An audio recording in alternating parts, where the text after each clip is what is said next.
ముందుకు వస్తుంది మీ నిఘా టీవీ.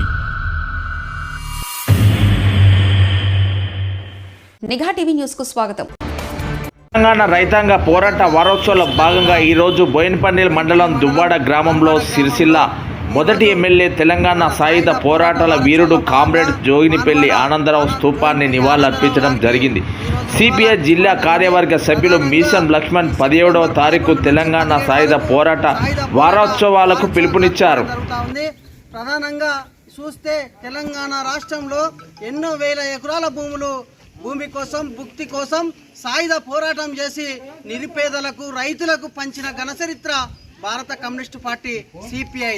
ఇలా చూసుకుంటే ఏ బలుగు బలైన వర్గాలు అనవర్గ వర్గాల కోసం పేద ప్రజల కోసం ఎన్నో పోరాటాలు చేసి భారత కమ్యూనిస్టు పార్టీ వేలాది ఎకరాల భూములు నిరుపేదలకు పంచి ఇలా పంచడం జరిగింది.